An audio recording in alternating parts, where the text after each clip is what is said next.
So I put together a little workout that you can do at home with just a minimal amount of equipment. I do have a mat here. However, if you don't have a mat at home, you can just put a couple towels to lay down on the floor, or if you have a rug, that's fine as well. If you have some dumbbells, you can go through those exercises with the dumbbells as well, and I'll show you how to do that. So to start, of course, after you've done the warm-up, we'll do some strengthening exercises. So the first one I have is to work for the upper body, pulling, and with that you can take one of the dumbbells. I recommend having a couple chair for support. If you can, put it up against a wall or lean it up against another counter so it's not going to move. And the way that this exercise is done to do the row is one hand can be placed on the chair, you have the weight in the other hand, and make sure that you have a nice neutral spine, and you just pull up into your row. So here I want to try to pull up with the middle of my back, pull the shoulder blade in towards the middle, and row up. So of course with this here, I would pick the heavier weight that you have, pull up and back down. Now even with this, the weight may not be so heavy, so the way that you can increase the weight is by adding a different tempo to it. So instead of just going up and down here, I'm going to pull up, pinch my shoulder blade back, hold for 4, 3, 2, 1, slowly lower the weight towards the floor, and then repeat. So coming up can be a little bit normal speed. Hold, 4, 3, 2, 1, and then I'm going to lower for 4, 2. 4, 3, 2, 1, good. Now with that, what's really important is, again, to try to keep the shoulder away from the ear and to try to pull your shoulder blade back and down and back in towards the middle. And if you can keep maintaining that there, even though the weight isn't super heavy, you should find that you can get that muscle to work a little bit better. Of course, you repeat on each side. With this, again, because the weight is going to be a little bit lighter than you're used to, I would keep the reps a little bit higher. Maybe go up to about 15 repetitions on each side. Of course, I can repeat on them. So now with this here, we'll pair up an exercise that you can do for your core, so the dead bugs. So traditionally the dead bugs is, right, knees over the hips, hands over the shoulders, and of course you reach out opposite. So if this is enough for you, you can do 20 repetitions alternating sides. If you want to add to it, taking one of the dumbbells, hold in both hands, and I can reach overhead with both arms, kick out one leg, exhale, 1, 2. So you're going to alternate with the legs, both arms go back. What's really important with the dead bug exercise is that you have that abdominal control. So don't let your rib cage flare up. Add tension towards the abdomen. Exhale as you reach overhead, again with the dumbbell or without, it's the same. And the lower you go with the legs, the more stress you have on this. So if you find that you have a hard time keeping the abdomen engaged, you don't have to go as low with the leg. Again with this, I would alternate the legs or the arms for 20 repetitions. So you have right now an upper body pull and a core drill. I would do 3 rounds of that, 15 reps on each side, pulling, 20 reps on the dead bug, repeat 3 times. Because again, we're not using a lot of weight here, so it's better to get in some more repetitions. So next we can go into a squat movement to get the legs going, and another core drill.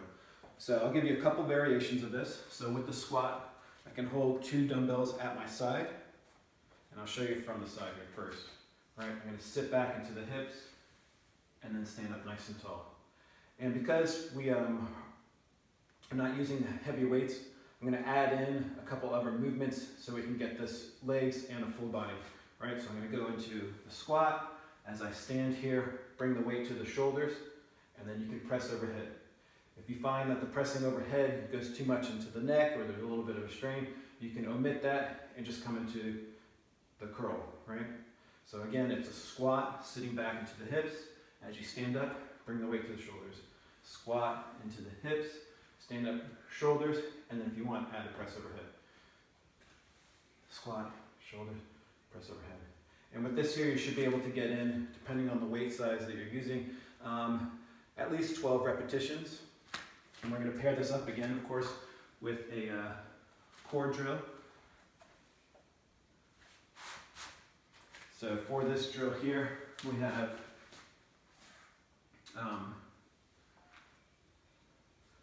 what they call like a Russian twist, except for I'm going to show you from two angles here. The idea is to resist any type of rotation. So you can take a weight, doesn't have to be a heavy one, and you're just going to go side to side. So if you notice here, I'm keeping my shoulders and head in alignment. I'm leaning back slightly, chest is out, knees are bent, feet on the floor. I'm just going to go side to side here. So again, from the front, side to side. And the goal with this here is to resist the rotation, right? So I'm not twisting here. I want to keep my knees from moving and chop out to the side, chop out to the side.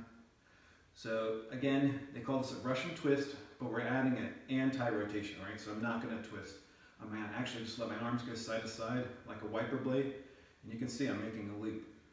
Now to make this harder, it's very simple. All I was going to do is just bring my feet off the floor in here. And if that's too hard, you can also bring it without. So with this here, the goal is to get the obliques working to resist that rotation. So with this, you should have 20 alternating sides, back and forth, with or without the weight.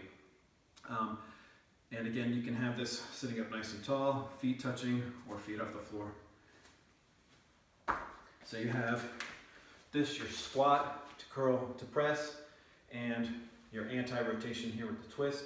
So that's 12 to 15 reps of the squats and 20 reps alternating. Again, you can do 2 to 3 rounds like you did in the first.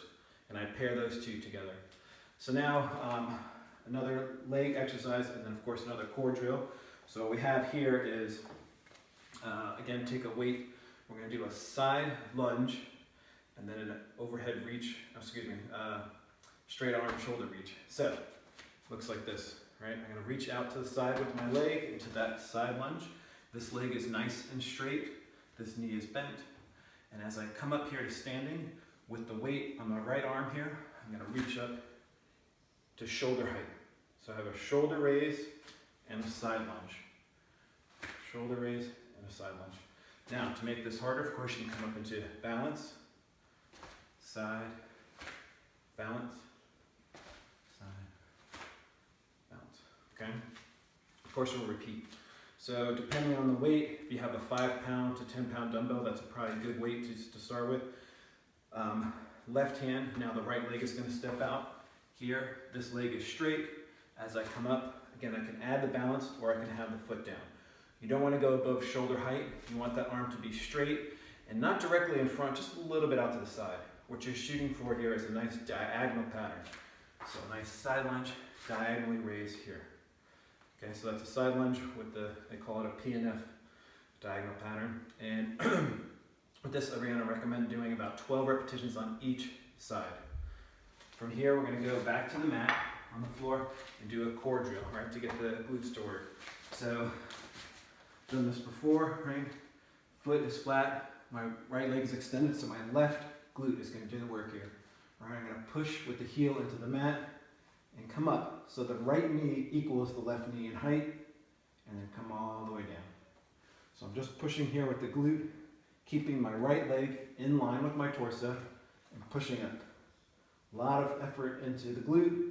The heel is down. I'm not pushing with the ball of the foot, and come down. So again, with this here, don't go quickly through this. Push up, have a pause at the top. Make sure you contract here.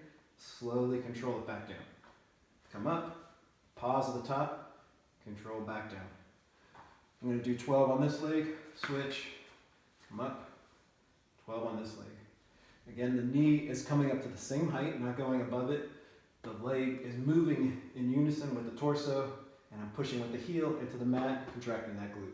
Pause at the top, slow back down. 12 on each side. So you have 12 side lunges, again with that PNF pattern. You don't have to alternate. I would do one side and then switch the weight to the other side. Pair that up with a glute bridge, single leg glute bridge. Pause and then bring it down to the floor. So I'm just going to finish up here with a couple stretches you can do. Again, utilizing just a minimal amount of equipment. So, favorite stretch, still is against the wall. And again, I'm just using the mat. If you don't have a mat, You can take a towel, put it underneath the knee, put a pillow, right? The knee, hip, shoulders, head, everything's in alignment here. I'm stretching the front. With this, I want to hold for about a minute. What you can do is break it up into 30 seconds, right? So I do 30 seconds, relax, and then 30 seconds again. By relaxing, I'm bending the hip. If I want to take it off the wall, that's fine.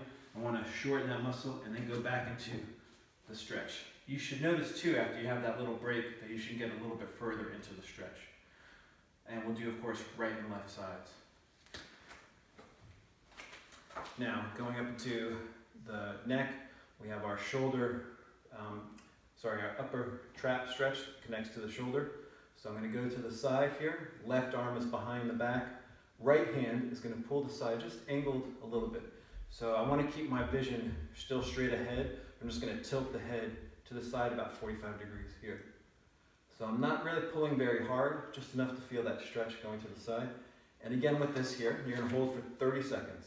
Then, after 30 seconds, actively push your head towards the left against your hand for 3, 2, 1, and then again hold for another 30 seconds. So after that break, you should find that the stretch is a little bit easier. You can get a little bit farther. Again, I'm not pulling very hard with this hand. And of course, you'll switch. Right hand goes behind the back. Right hand, left hand is pulling towards the left, and I'm stretching here for about 30 seconds. Then do that 3, 2, 1 contraction where I'm pulling the head, relax all the way back down. Good. And now against the wall here, I have my hand placed firm. Arm is going to be straight. And at first I want to face the wall and then slowly turn away. So I might feel that stretch here through the bicep, maybe through the forearm.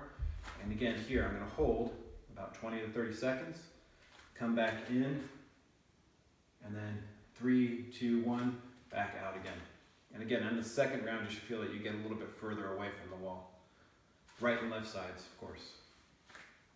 And then the last one we're going to do is for the back of the legs, the hamstrings. You can utilize that chair, again, against the wall so it's not going to move. My foot is up on the chair, leg is straight, keeping a nice neutral torso. And I'm going to lean forward. You should feel that stretch towards the back here. You want to touch towards the toes here, but it's not necessary. I want to go lean in, hold about 20, 30 seconds. Now with this here in between, I'm going to push my heel into the chair and bend the knee. What I want to try to do is contract this muscle here. So again, it looks like this. I'm going to bend, 3, 2, 1, and then straighten the leg again and go back into that stretch. And just like all the previous ones, you should find that you can get a little bit more range by doing that 3-second contraction on this muscle and then coming back down. So total time you want to shoot for is a minute. So if you do 2 rounds of 30, or if you want to do 3 of 20, that's fine. Right and left sides. Okay, so we have some stretches there to cool down, and you have some strength exercises for this section. All right.